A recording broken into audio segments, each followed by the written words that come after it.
Buongiorno e bentornati con questo nuovo appuntamento di A voi la linea con contributi dirette dal nostro territorio. Il 2 giugno del 1946, il giorno del referendum costituzionale, riceveva la prima comunione e compiva 7 anni. Anche per questo gli piace pensare che la Repubblica fosse nel suo destino. In effetti, per 45 anni ha servito da corazziere 8 presidenti, da Ronchi a Ciampi. Francesco Madotto, originario di Resia, ancora oggi porta con orgoglio la divisa ed è alfiere del medagliere dell'Arma dei Carabinieri. L'abbiamo sentito ieri nel giorno del suo 82esimo compleanno. Sentiamo. La Repubblica è nel suo destino, si festeggia il 2 giugno che per lei ha un'importanza particolare. Sì, in quanto essendo nato sì il 2 giugno, ma io sono nato prima della nascita della Repubblica, ovvero del 1946, giorno in cui insomma, fu proclamata la Repubblica, però io lo ricordo quel giorno, 2 giugno 1946, in quanto io ho fatto la prima comunione, il primo sacramento che ho ricevuto, prima comunione. Il mio destino mi ha portato ad arruolarmi, mi sono arruolato nel 1958, ho entrato nel coraziere del 59 e dal 59 ho iniziato a partecipare alle cerimonie che si sono svolte in occasione delle feste della Repubblica e le ho fatte tutte fino ad oggi, giorno d'oggi, in quanto anche da quando mi sono congedato, dal 2004 al 2019, faccio l'alfiere col medagliere dell'Arma dei Carabinieri. Che cosa ha portato in questa sua esperienza dell'essere resiano? La ringrazio della domanda perché mi sento ancora oggi incredulo che un ragazzo che proveniva dal Friuli, da un piccolo paese della Val Resia, che poteva andare a fare quello che poi io ho fatto. Servito 8 presidenti, al di là di tutto questo, servito capi di Stato, re, regine, papi e quant'altro, esperienze incredibili, aneddoti infinitissimi che ancora oggi sto provando, sto ricordando e pensando ma come poteva capitarmi questo? Mi sento, non lo so, mi sembra una cosa incredibile, ma è vero.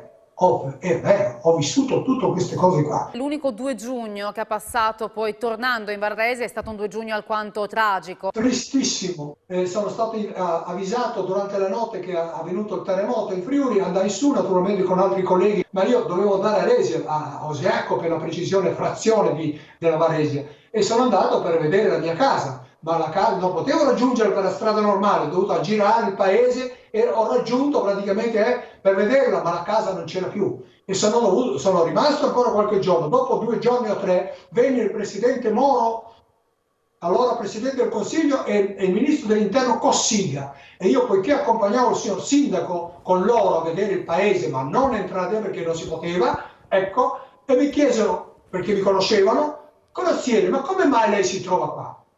Dico, signor Presidente, sono venuto per vedere la mia casa, ma la mia casa non c'è più.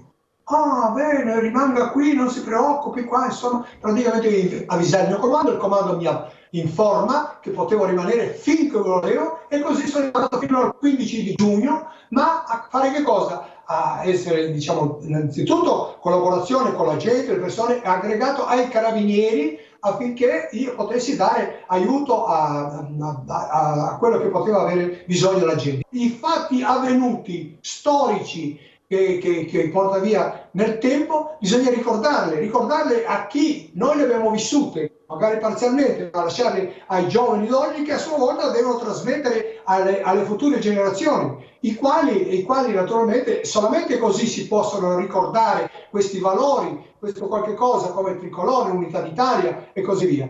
Ecco, perciò bisogna parlarne, ricordare gli avvenimenti che sono venuti, cerimonie che uno ha vissuto, come io che le ho vissute tante, ma le racconto perché anche i giovani sono molto attenti a sentire che cosa era avvenuto prima, cosa è successo. La curiosità è donna, si dice. Qual è il Presidente della Repubblica che le è rimasto più nel cuore?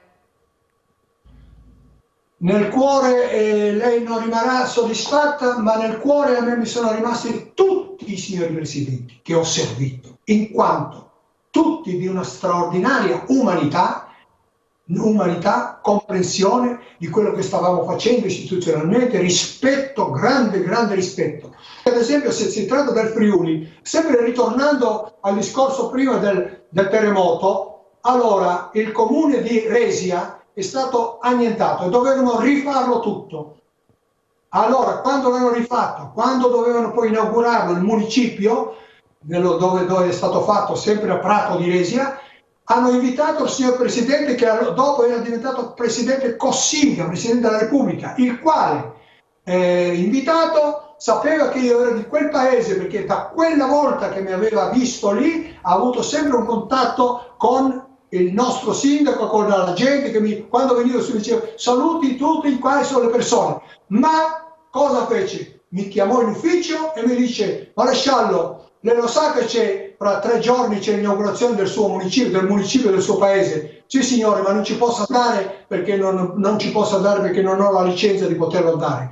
E allora lui mi fa: lei con questa lettera va al prefetto di Udine in uniforme, come si trova adesso che è in uniforme al di Palazzo, e col prefetto andai a Prato di Resia, tutti sorpresi che io sono venuto là, comandato dal signor Presidente della Repubblica. E poi volevo ritornare all'ultimo giorno del mio servizio col Presidente Ciampi. Il Presidente Ciampi ho avuto il privilegio, l'onore di essere ricevuto innanzitutto in udienza, ma quando mi salutò, che insomma ci dovevamo salutare, emozionato anche lui, forse potrebbe pensare esagerato, ma era così, credetemi, era così.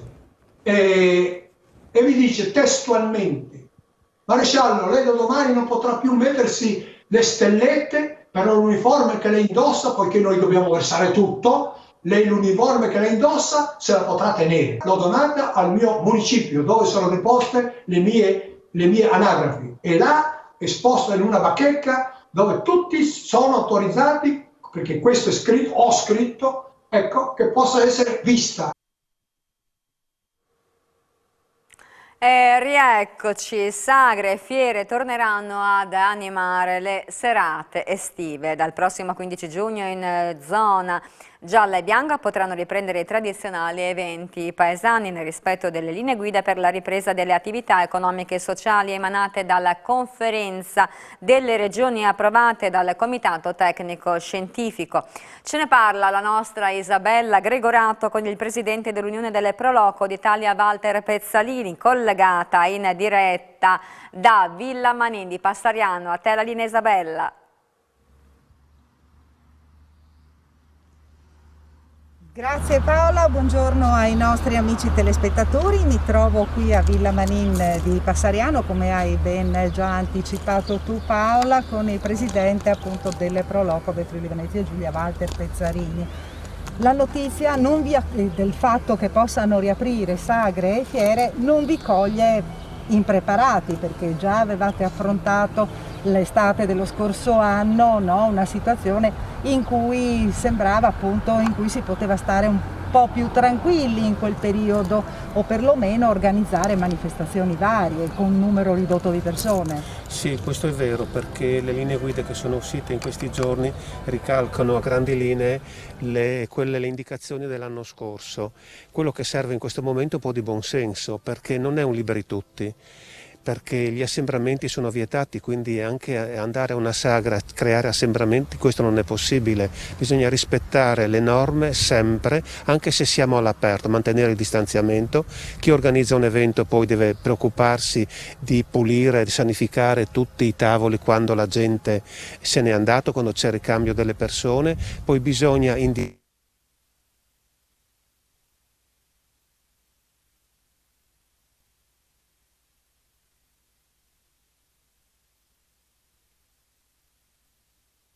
collegamento con Isabella Gregorato, che come dicevamo si trova per noi a Villa Manin, a Passariano. Siamo nel comune di Codroipo, insomma uno degli spazi che normalmente vengono utilizzati durante l'estate per gli eventi. Uno su tutto ricordiamo quello di Sapori Proloco, che anima proprio lo spazio interno a Villa Manin con tutte le bancarelle delle Pro Loco del Friuli Venezia Giulia che propongono i loro prodotti tipici regionali, anche con l'abbinamento delle degustazioni a una vera e propria vetrina che nel cuore del Friuli, nel medio Friuli appunto, dà la possibilità a turisti ma anche agli stessi friulani che non conoscono i prodotti del territorio di fare questa degustazione abbinata naturalmente anche a mostre ed eventi. Insomma, Villa Manin un contenitore straordinario sia a livello ambientale, inserito in un contesto paesaggistico, poi insomma la storia della villa che tra l'altro appunto in questo periodo ha ospitato anche un hub vaccinale, quindi insomma si riproporrà come spazio probabilmente per gli eventi estivi. Vediamo se forse riusciamo a ripristinare il collegamento in diretta. Al momento non siamo in grado di farlo, allora annunciamo una nuova parte di A Voi la linea. Dopo la pubblicità infatti ci sarà una nuova trasmissione che ci accompagnerà, anche in questo caso si parla di turismo. L'appuntamento è con Pronto chi parte?